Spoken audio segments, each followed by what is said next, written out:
when I perceive people, am I perceiving like an amalgam of all of these, or is it almost like a snapshot? I think it depends on the person and the depth and duration of the relationship. Yeah. Right? Like that's the beauty of like knowing someone for a long time is you get to see all of the different layers and like how they like Yes. stack up together and you get to see them in this mode and that mode.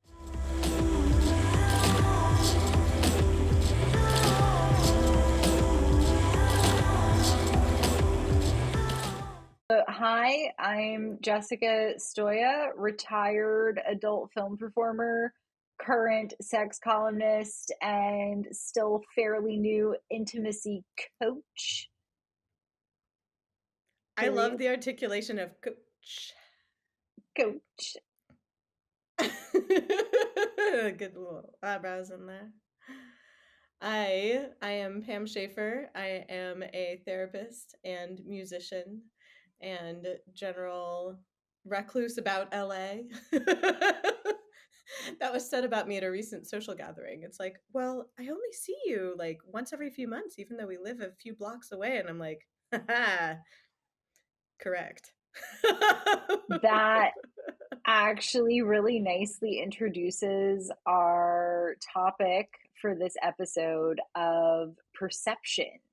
I wish that that had been on purpose, but it wasn't. But thank you for making it on purpose. You're welcome. That's called teamwork.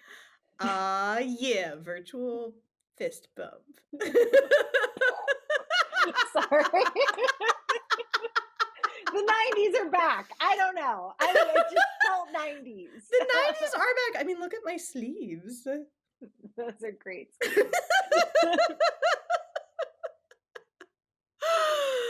Oh my goodness. Yeah, the 90s are very back, and perception is very.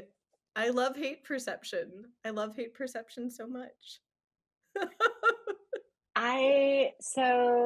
My book, the Serbian translation was finally accomplished and it ended up being published by Laguna, which is like arguably the biggest, if not the biggest, the second biggest publisher in Serbia.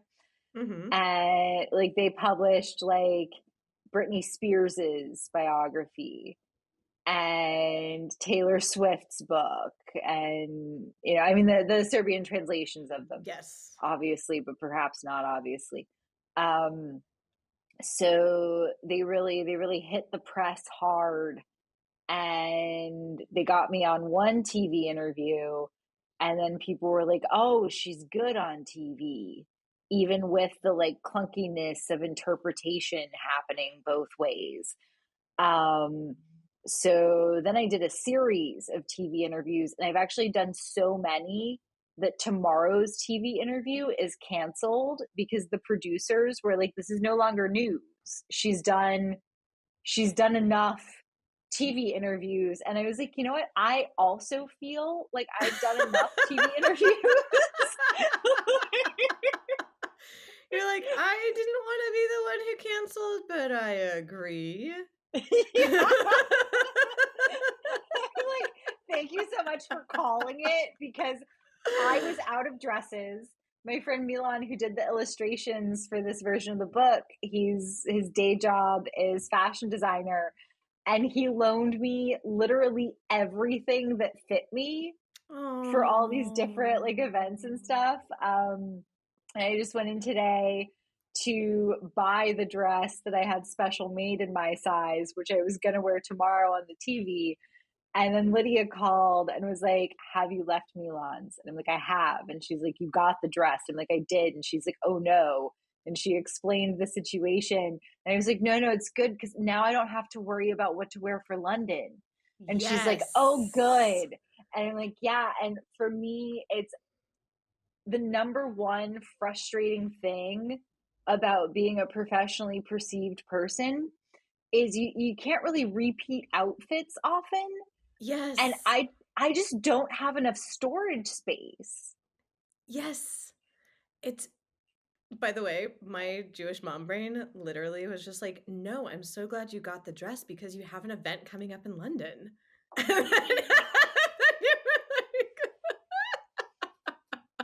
It's gonna be great. I'll get to see Laurie in person do a weird thing on stage in a fabulous dress. I'm Uh, so excited. I wish I could teleport. I was like, I didn't have enough time to get tickets, and so I'm sad that, like, I'm like, "Oh, what?" Yeah, and, like, thinking about what you said about, like, being a publicly perceived person. Like, you are I would say, vastly more perceived person than I. And even with I would describe it as like very niche levels of perception, it's very similar where it's like for all of like my music photographs and videos and all of those things, like there's only so many videos or photos I can post that are in the same outfit before it's like people think that they've like subconsciously probably think that they've already seen that image. And so they're like, oh, I'll go past it. or the algorithm. Yes. If you post photos that look too similar, Yeah. then it penalizes you. And so it's like literally like Instagram will not allow me to rewear my own clothing Yes. if I want people Yes. to see my pictures. It is bonkers. It is Yes. madness. This is not the professionally perceived parameters I signed up for 20 years ago. Yeah. Like the game has changed. Yes, the same thing happened, like, when I was performing live a lot more. Like, there were certain outfits that, like, I pretty much only wear for performances, and, like, I have, like, different, like, headpieces and things like that, like and I don't know if you have this experience, but, like, when I'm in, like, performance mode, there's certain, like it's costume where it's like, I know that if I'm wearing these certain things, then I can feel a certain way, and I'm in, like, performer Pam mode. Whereas, like, I'm not gonna wear like my Maynard horns or like a halo or something like that in like everyday life. Like more power to people who do. Like well done. But for me, it helps me like get into that headspace. But like I would post photos from the shows, and people would think it was the same show because I was wearing like the same headdress and the same outfit and things like that. And I was just like, what? No, how many headpieces do I need to obtain?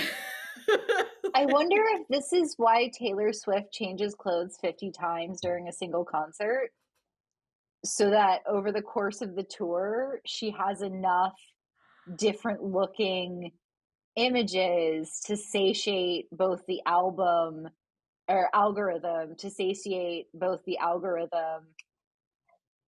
Oh my Hold on. god. There we go. To satiate both the algorithm and the need for things to look different for actual people. I feel like we just cracked the code. Because yeah, Never like you did. see that all the time at like higher level performance, and by higher level I mean just like lots of resources. Where it's like all the outfit changes, but I'm like, oh, that makes so much sense. Oh Yeah. my god. Because I think about like Yeah. older performances prior to social media. And yes, of course people would be in character. But it's like there'd maybe be like what, like maybe one outfit change or like a ooh, I'm wearing a different cape or something. Like, Yeah. like not something that's like that elaborate. Or like they come out in a cape and then they ditch the cape halfway through, and like it was all Right. very reasonable. Right. Right.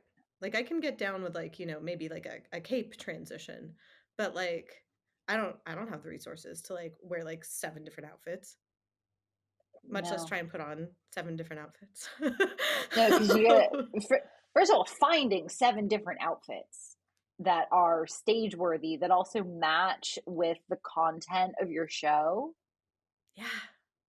right? Like that's like for you, it has to match like the tone and the energy and the lyrics and all that kind of stuff. And for me, I was always trying to thread this needle of like sexy but classy. So Right. like, button down shirt made entirely of very see-through lace, or, Yes. like that sort of like energy. And it's really like when it becomes your job to go through an enormous amount of these outfits, it's really like you realize how narrow of a niche it is that you visually operate in.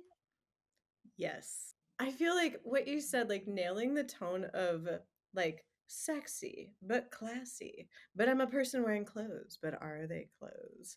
Like it's it's very much similar to exactly what you described, where for each piece of like for each song, for each piece of album art, for each like everything, there's a very defined visual.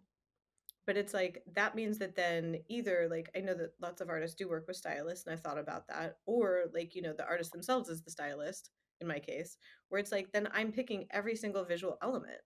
But that means I get like, maximum maybe 3 posts in that ensemble. Yeah. And then it's like I have to figure out some way to make it look like not that if I'm going to use it for something else. But it gets very like very costly because of that. And that's why like some people are just like, "Oh, why are you always like selling stuff on like Depop and things like that?" And I was like, "Well, it's not that I don't like stuff. It's just that there are some clothes that like when I'm not being perceived, I will wear nonstop, almost like a uniform. But like for public perception, like you can't repeat things because one, they might not match the vibe of what you're doing, but exactly what you said of like then people think it's the same thing and the algo thinks it's the same thing, which is bizarre. Like now that like you've blown my mind with this insight basically. Yeah, and it's unfortunate. So we all got a little weird in the pandemic, right? I And mean that I is why we were friends is once you told me about the cat for beard incident, that is when I was like, yes, I need more of this person in my life. so I started an OnlyFans, which is now defunct because OnlyFans cannot manage to pay me in a definitely legal fashion. It's been like 8 months now that they haven't been able to do this. So I no longer make I'm off the photo set content train. I But just stared into the abyss on your behalf. so what I was doing was one photo set a week, which means I need one outfit a week.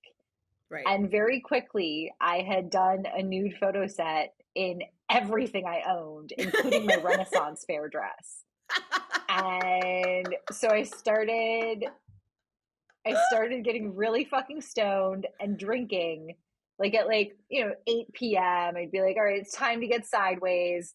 And then I would Yes. go to the ends of the internet looking for different looking lingerie that would fit my boobs, my boob to rib cage ratio. Um, and so now I have, I think it's 4 drawers worth of lingerie, and it's all filed, right? It's all folded precisely and filed, and I don't know what to do with it because the market for my lingerie is guys who want to jerk off into it, and I'm like, I'm sorry, I am not letting something that a Russian woman spent 12 hours of her life beadwork embroidering get used as a spank rag. That's not happening. Literally. Yeah. I love the glasses tip to be like, I'm serious about this. I'm so serious. So I just have this Like, massive collection of lingerie, and like hardly any of it is practical. right, Visually it's great, right? Because that was the point. But right. like, is it practical? Can you easily get it off to pee? No. No, Is no, it something my boyfriend is interested in? Hardly ever. right, But like, right. I feel like what popped in my mind as you were talking about this is I feel like in some ways that is what occasionally my public persona is like, where it's like highly impractical and time limited and just a very small sliver of like the totality of me. And then it goes back in a drawer where like it lives for the next indefinite period of time until I need it again. so one year at the Adult Entertainment Expo, which, also has like the AVN Awards associated with it in Vegas, it was about time to go shopping for my outfits for the week. And I looked at my closet and I was like, you know what? I'm just doing a greatest red carpet AVN hits this year. That's what I'm doing. So I tried to dress down all of my previous award show outfits and just wore those throughout the week. Um, some people did notice, but they were like, oh, respect. it's like the greatest hits album. And I was like, thank you so much. Really, I just couldn't bear the idea of shopping again. Uh, but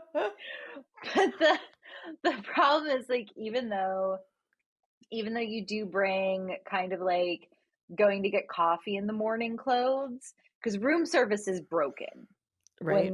when the expo is going on. Like you can call room service at 6 a.m. and it will still not be there at 8 a.m. Right.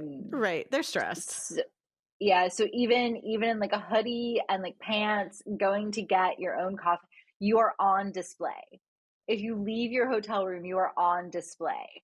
And the doors at the Hard Rock were so not soundproof that if you were having sex inside the room, you may hear a round of applause afterwards from the hallway.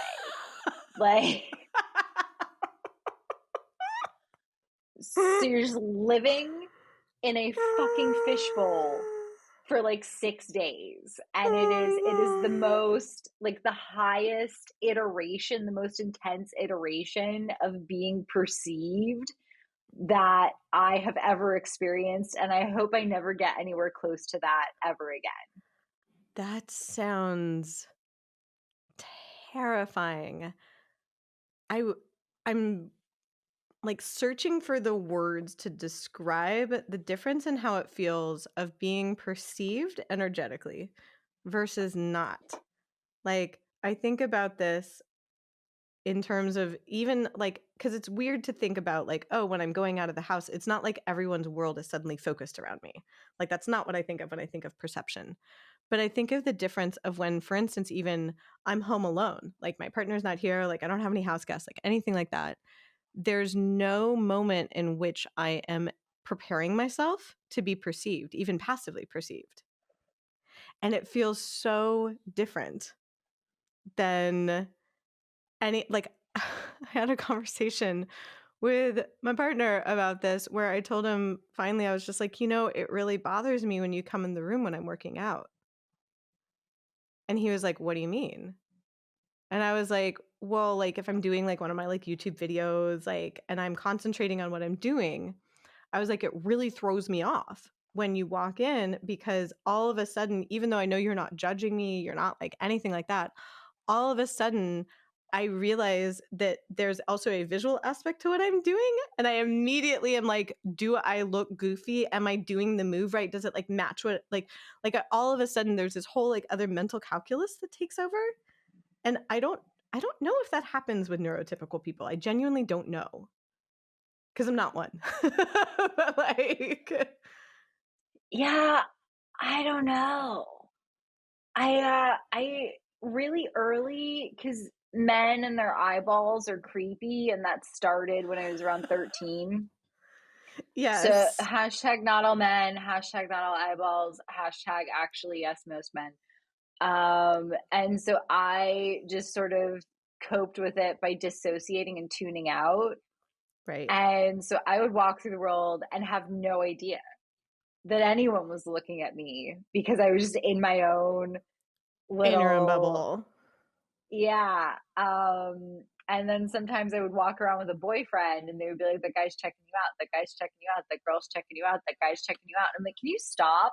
Because I've built this like blissful unawareness, and you're endangering that, Right. right?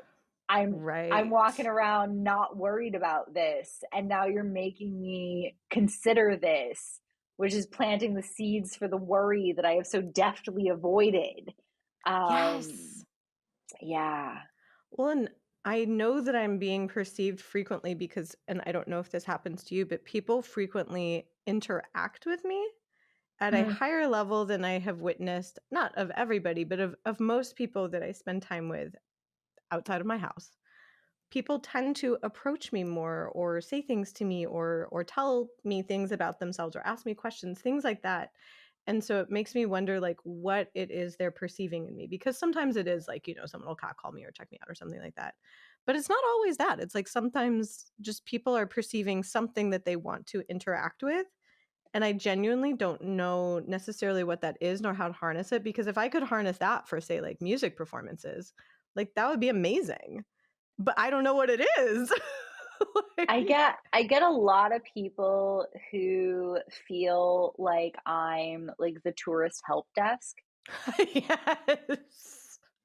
Like it just I don't know, I guess I just like walk confidently like I know where I am. And so they assume that I must know where they are and where they're trying to go and how they can get from point A to point B, which is what I do in coaching. But I was gonna say you and I do that metaphorically in coaching and therapy, but you were on the phone with me. Remember when we were on the phone and those like really, really lost tourists like were asking me for very yeah. specific as I'm like spitting very specific driving directions. And I'm like, I don't know exactly where you are coming from or where you're going. I'm just on a walk. The other day, these two, I think it was yesterday, these two women approached me and one of them showed me the tourist landmark on their phone and they were like, how do we get here? And I pulled out my own phone and I did what they could probably have done on their own phone, which was Google Maps it. And actually, in that case, I had to be like, I'm sorry, I cannot find Google Maps record of this landmark you're looking for. So I don't know how to help you because I've never heard of it. I've never seen it. Yeah. Google doesn't know it. Good luck to you. And they were like, thanks.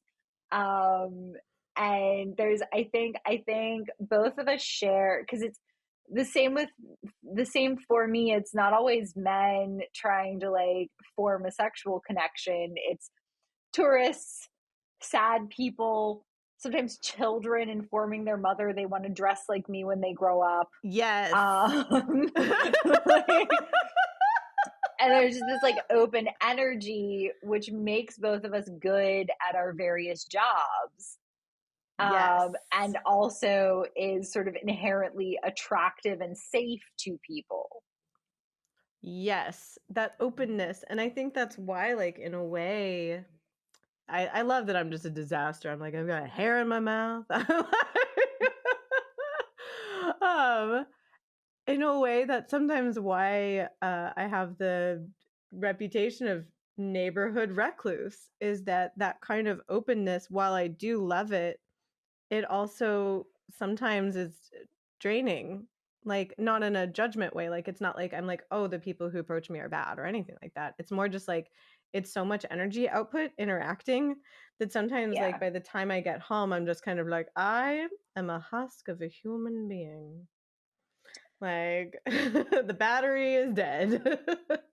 My client day, because I have all of my clients on one day. I'm like, I do not do anything before the sessions start. I literally I lay on the couch and I watch television that has nothing to do with sexuality. Yep. And then I do all my client sessions. And then afterwards, my boyfriend is like, how are you? And I'm like, I'm giving you access to my Google Calendar so you do not call me when I am in session because the buzzing phone completely derails me and I cannot figure I can figure out how to put it in do not disturb mode, but I cannot consistently remember to put it in that mode and then take it back out of that mode. Yes. Right. Yes. And if I just go non-responsive for like a day and a half, people worry. That's the thing, is that's and I wonder about, like, I said to my boyfriend last night, I was like, "Do other people get as many messages as we do? Or are other people communicating differently, or does communication and perception feel different for other people?" Hmm. Because I'm the same way. Like, Tuesdays and Wednesdays are my big, like, sessions and supervision and coaching days. And I wish that Lori was here because Lori did witness me at, like, the height of the pandemic when I had like 30 clients, and then had started supervising people because there were more clients than I could reasonably see. Um, that it's like Lori described it one time as being like in the trenches, where it's like I'd like pop out for a hot second to get like water and a snack, and then like hop back in. And by like the end of the day, like I started calling it potato time because I'm like, I felt like mentally I was just kind of like a potato rotating in a microwave. Like we're not sure if it's baking, but it's rotating. Mm-hmm. It's just there. It's just a potato. Yeah. It could just be drying out, or it could be turning Uh-huh. into delicious food, uncertain. Uncertain outcome. Yeah, it was very that. And like by the end of days like that, like I actually don't have it in me to like respond sometimes to messages. And then I feel weird. Well, weird is the wrong word. I feel like I'm so glad that I have people in my life that understand that, because otherwise I used to worry about like disappointing people because they have almost like the public Pam. Like they have like the persona, they have like the things that I have carefully crafted that are me, but they're like very amplified parts of me. But I don't think they want potato Pam responding. Like there are trusted people that I can potato Pam respond. But for the most part, if I potato Pam responded at someone that doesn't know me very well and that only knows like public perception, they'd be like, "Are you okay? Is this the same person?"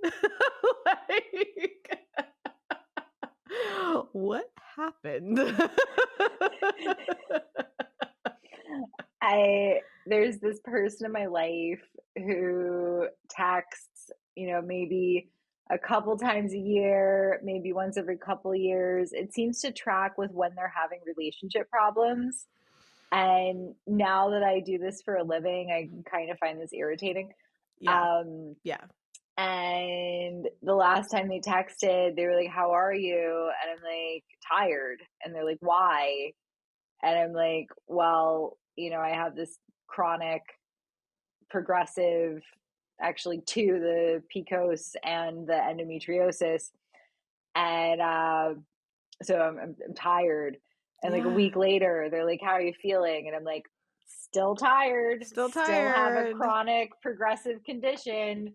That's the thing about those. They don't go away. Uh, and they said Yep. sending hugs, and I, on the inside, I went, "Oh, bless." Oof. Yeah.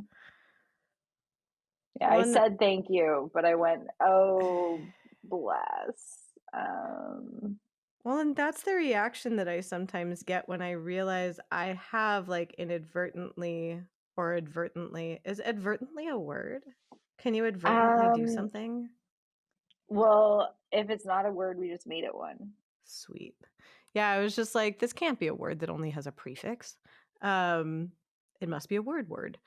But like, I feel like in some ways I have like purposely like crafted perceptions of me, but then in other ways, like it's not on purpose at all. And I guess that just relates to like neurodivergent masking in general. Mhm. Uh, but I have in some ways like colluded on casting myself as that helper role. And then, like, when Yeah. I say something that's in a way, like, out of character or, like, out of that role, it's like that person doesn't know how to respond to it, and, like, I don't take that as, like, they're not being malicious, like, they're not having ill will, but they also don't know how to interact with that part of me, and then I think about, like, I'm like, "Oh, did I purposely not show that to them? Or are they just used to this other part of the role and that, that's the part that they're more comfortable interacting with?" And so when I give them this other piece, they're kinda like, "Huh?" Like, "What?" The One of the things that I really like about Serbia is people are completely prepared for celebrities, artists, that kind of genre of human to not be their persona. So Mm. the big book signing event, this guy came and he was like, "Hey, I don't know if you remember me." And I'm like, "Look, I'm real bad with faces, real bad with names." And he was like, "I asked you for a picture one time." And I'm like, "Last fall outside the Euro Center, I was holding a sewing machine. You had a woman who I think was your mother with you. And I told you I did not feel like taking a picture that day. And I hope that was okay. And you were very polite and respectful." And he was like, "Wow." And I'm like, "I don't know, man. Just don't ask me to read a face." And then he was like, is it okay to take a picture now? And I'm like, yes, today is definitively picture day. And I am so happy to take a picture with you. Um, but it's Yes. like that in the US, if I had done something like that, someone would have gone on Tumblr and X and Instagram and been like, Stoya is such a fucking bitch. She Right. refused to take a picture with me even when she was eating quail and had quail grease all over her chin, and like, how dare she? But I love that you lead this illustrious life of like carrying sewing machines, devouring quails. I'm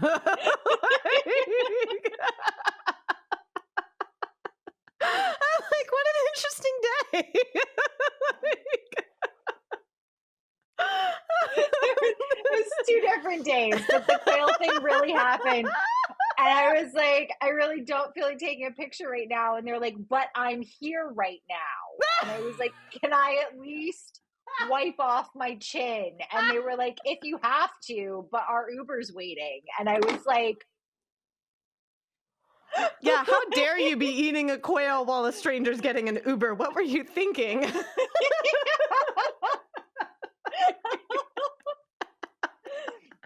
so there's also this like difference in the way each culture perceives, which is a big part of why I'm so comfortable here, because I can just be like, I don't feel like being Stoya right now. Yeah. I'm sorry. And they're like, no, it's fine, you're a person. And I'm like, you see me as a person. Yeah. Yeah. Like, People are going to get the impression that I hate America. I don't hate America. I just found being a semi celebrity in America completely exhausting. I could completely understand that because like I said, I am very niche. And like all of my projects have been wonderfully niche. And I appreciate that on a certain level where it's like the people who have listened to my music as Pam Shaffer, as Nixie, and now as Pearl Holly, like wonderful human beings. And same with with the podcast. Like, but it is in a way like with the previous podcast, Why Not Both, which I actually want to do a monthly episode of because I miss it. Like I've had enough time away from it that I'm like, I miss it. It's a Um, really good podcast. I'm always anxious to like call for feedback, but in this particular case, I'm going to take a deep breath and sit with the anxiety and then say, actually, it would be really interesting to hear, what is it about your interview style? What is it about both of our personalities? Like, why are we the tourist help desk? Why are people interested in particular specific, like, I'd like to know. I too would like to know, and I am going to be brave. I will join you in the bravery because I feel like I've spent the last hour being like, I wonder why this is happening. And then I was like, oh, or we could ask. we could, Yeah, let's we could ask. ask. We can ask. I was Let's do like, it. interactive podcast. Yeah. That's kind of the other thing about being professionally perceived, even in a niche level. You hear so much of other people's opinions, but Yeah. it's hardly ever the stuff that you're actually curious about. Yeah. Ooh. Yeah, because I realize like I'm perceived as a musician in one way. I'm perceived as a podcaster in another way. And then I'm perceived as a therapist and coach in like a whole other secret third way. Uh so I'm like, oh gosh, like people see like I think of the movie Rashomon. Like they see like the Rashomon effect of me. Where What's it's the Rashomon? the I'm enjoying Kurosawa this hand motion. I'm slowly hypnotizing you to tell the cat beard story again.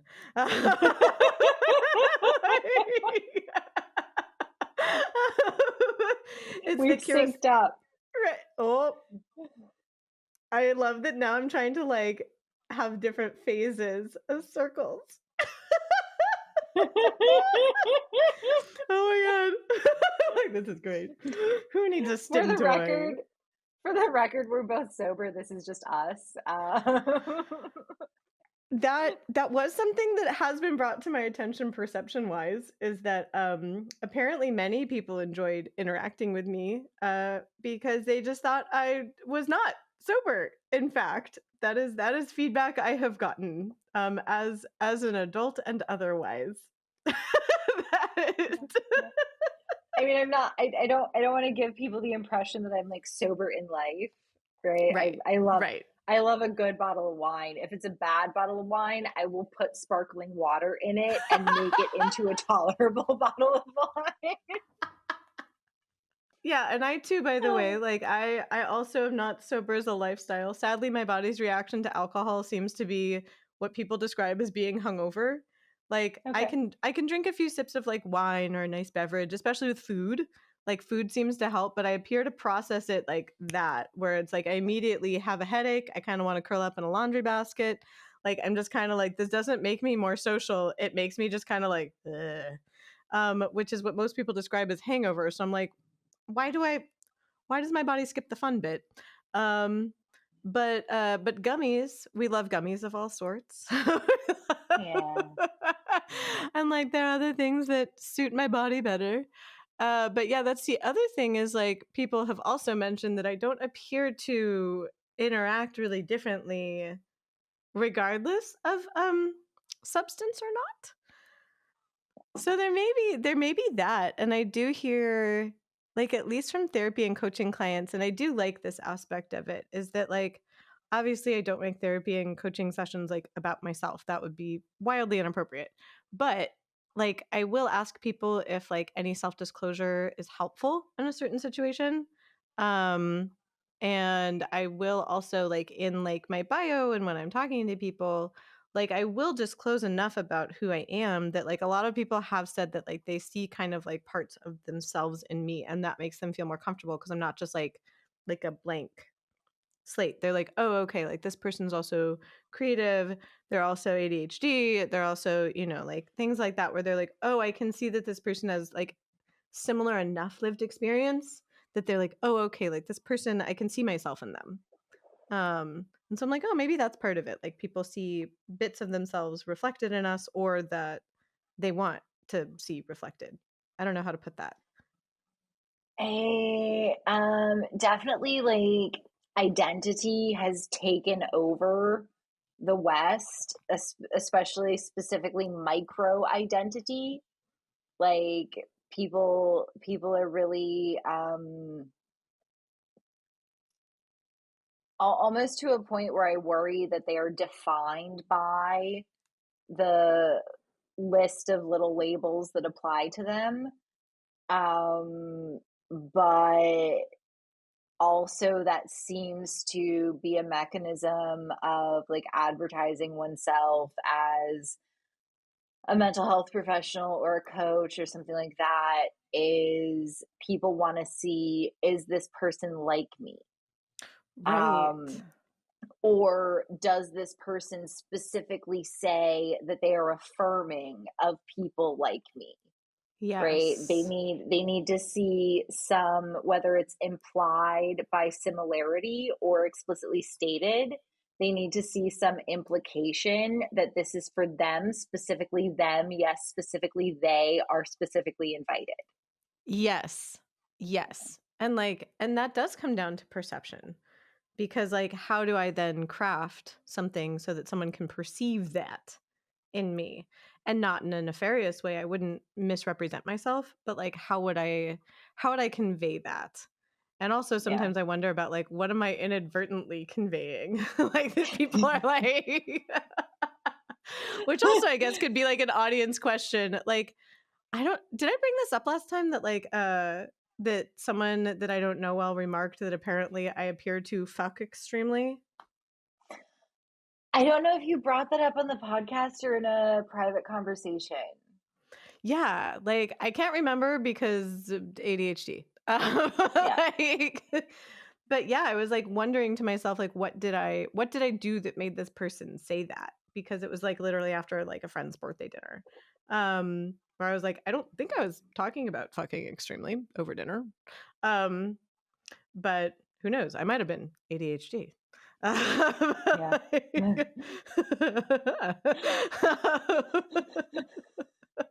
But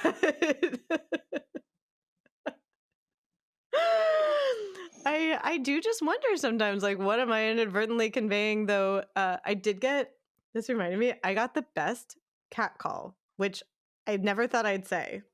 But I was walking to a friend's gathering down the street, actually, where it was remarked upon that I was everyone's favorite recluse.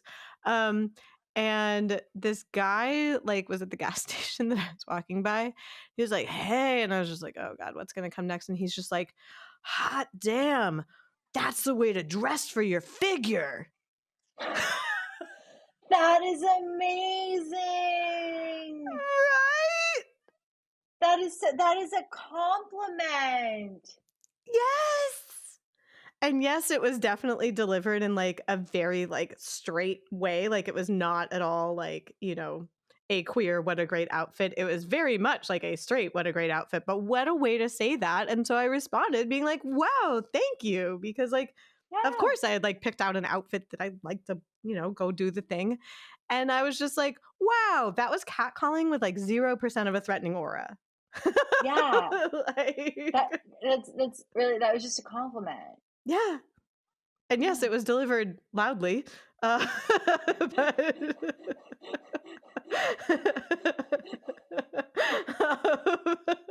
but Well, in case bystanders, might also appreciate your outfit, you want to alert the entire neighborhood to the fact that someone is dressed nicely.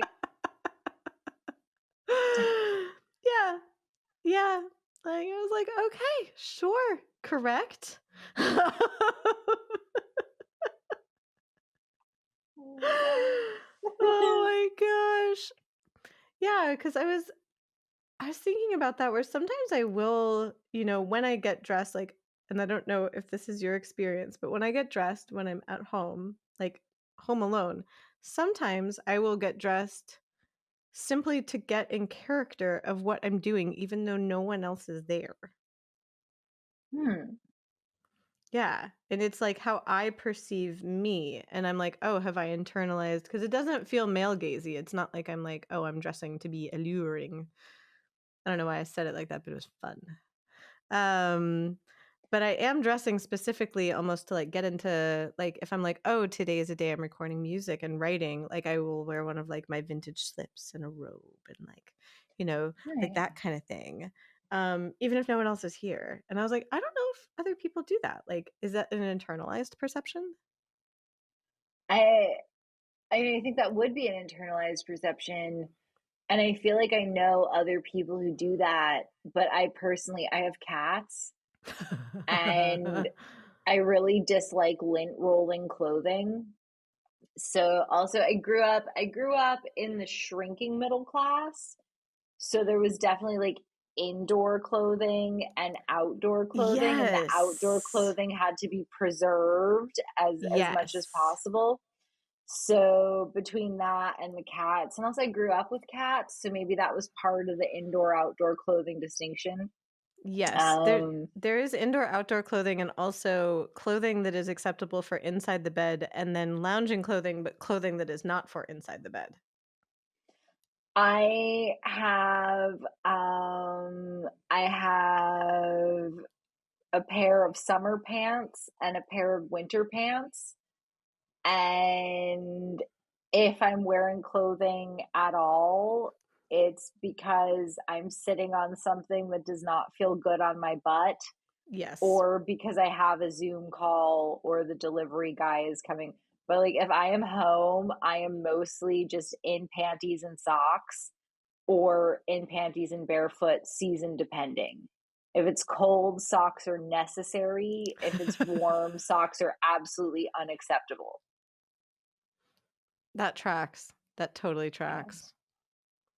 That's But fascinating. then when it's like time to like I can do a podcast in my winter it is cold hoodie. I'm still an American. I want climate autonomy in my home. I just haven't adapted enough. I don't think I ever will. Oh my god. Oh, that's so true. Climate autonomy. I just realized that does totally affect what I wear because, like, I do have, I would say, inside clothes and outside clothes for sure. I have inside the bed and not inside the bed clothes. Um, and it is suited to like the climate that I have arranged in my home.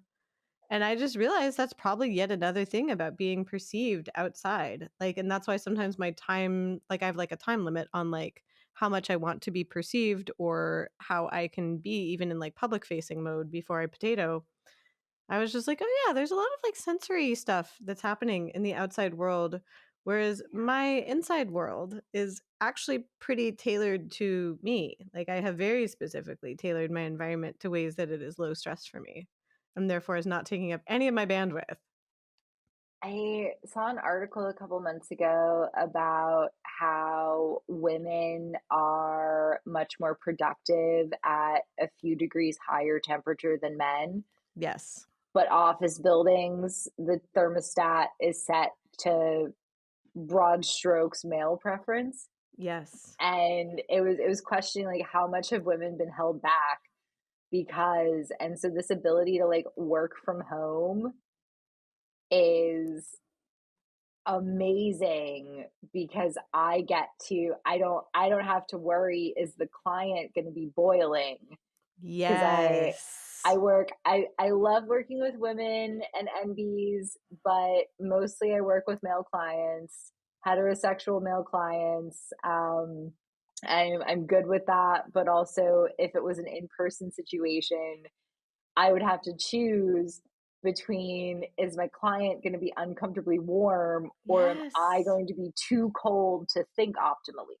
Yes. Like that's why I had, I like it's a running joke that like therapists wear cardigans.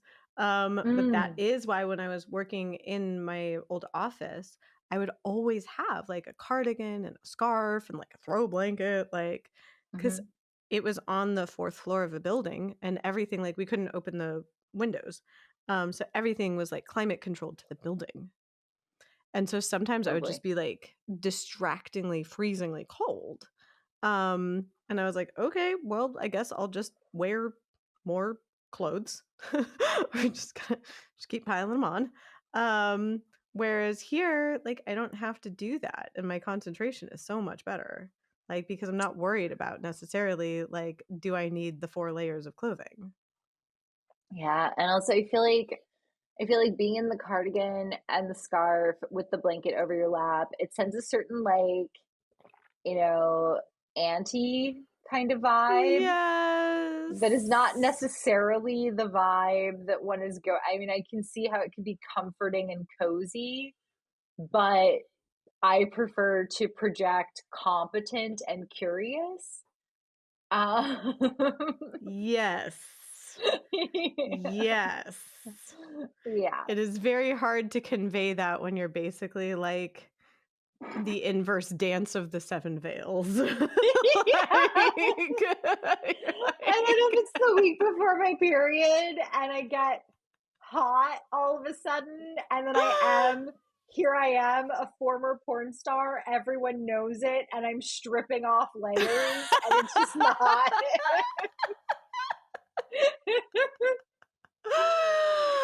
Oh no. I guess like I when you said like everyone that is like, ah yes, the former porn star stripping off the clothes, what popped in my mind was like, I do wonder about the perception of musician Pam versus therapist Pam versus, neighborhood recluse Pam. Like, when I'm doing all those things, are those images of me in other people's minds? And then I thought of the ways in which I know so many different people and was like, huh, when I perceive people, am I perceiving like an amalgam of all of these? Or is it almost like a snapshot? I think it depends on the person and the depth and duration of the relationship. Yeah. Right? Like that's the beauty of like knowing someone for a long time, is you get to see all of the different layers and like how they like Yes. stack up together, and you get to see them in this mode and that mode. And Well, and Yeah. that's always my test of like when I date people is I want to see them in different contexts with different people. Because I know that I can be a very adept behavioral and linguistic mirrorer. Like it is something I Mhm. don't do consciously. Like now I understand it more, and so sometimes I actually stop myself from doing it. Um, but like I can basically like occasionally people will be like, "Oh my god, like I love talking to you so much. Like I like you so much." And there's no polite way to be like, "Well, it's because you like yourself." Like all I'm doing is reflecting back to you. You don't know me. Like, I'm like, great, you have like healthy self confidence.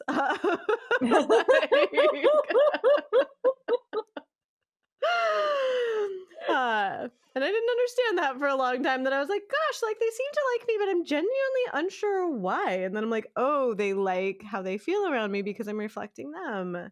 Uh, Yeah. which I was like, okay, that's not a positive or a negative. It's just a neutral. It's something to note.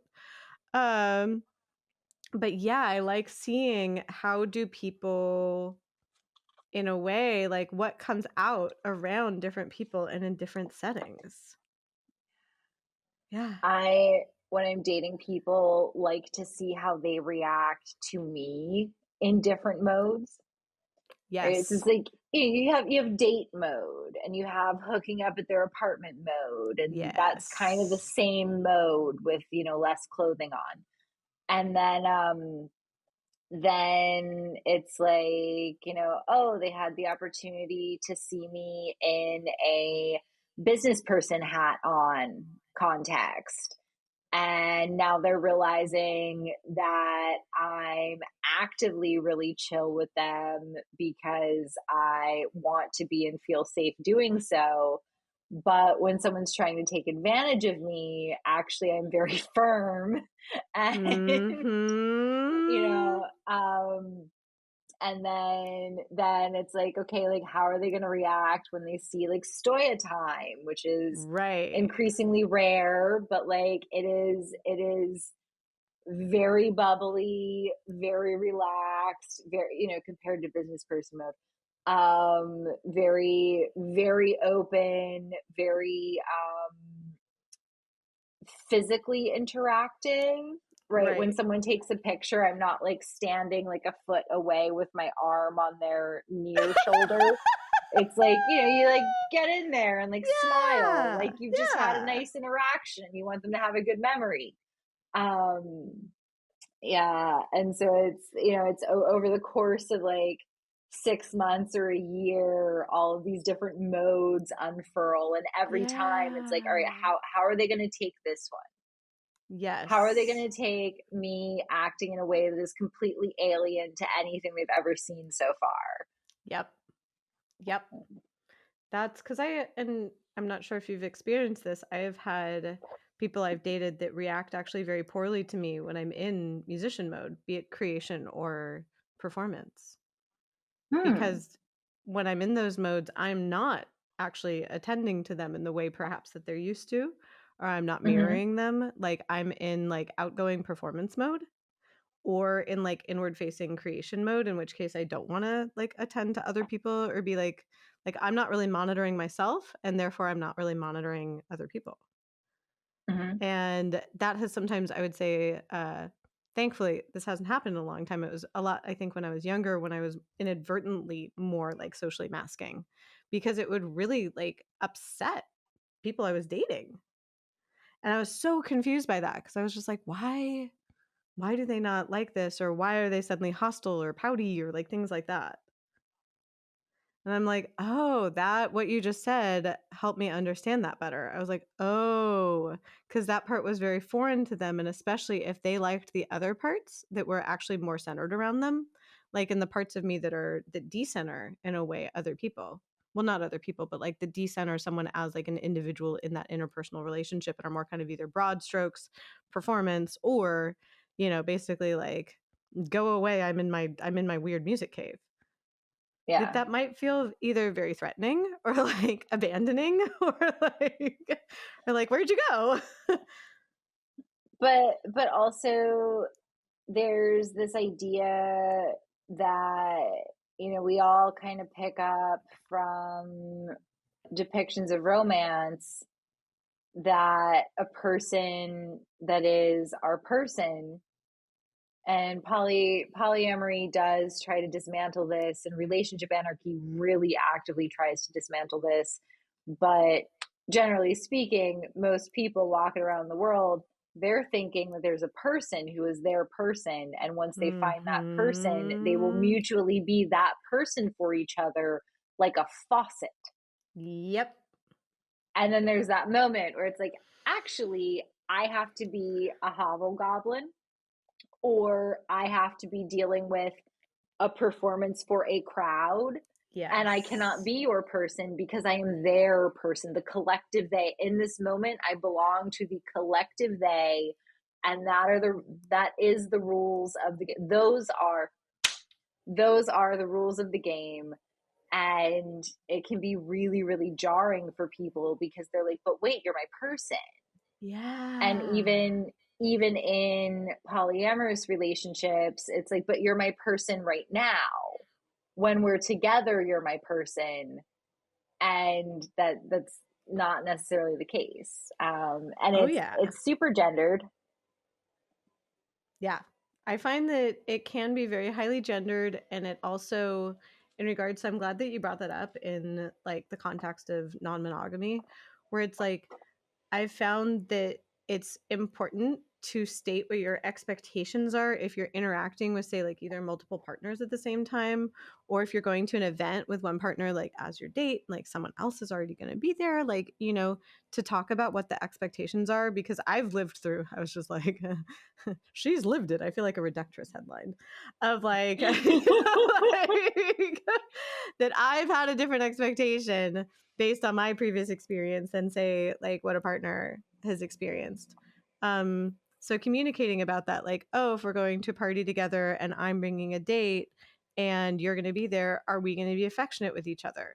Like, how affectionate with each other are we going to be? Are we expected to basically, when you go to a party with someone and you're kind of like the touchstone, like, are you my touchstone, or should I pick another friend as like a touchstone? Like, what's the vibe? So I'm going to say, on the subject of communication, please do communicate to us the answers, your own personal answers to the questions we have posed about how we are perceived and why and in what ways and all that kind of stuff.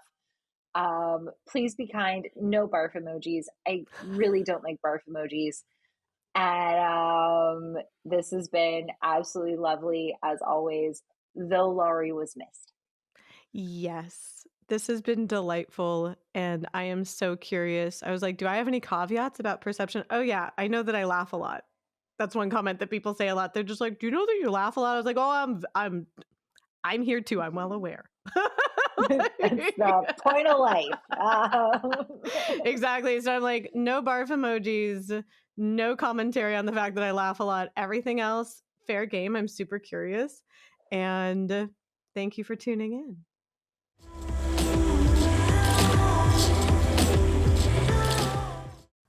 Thank you so much for listening to this episode of Neuroprovocateurs.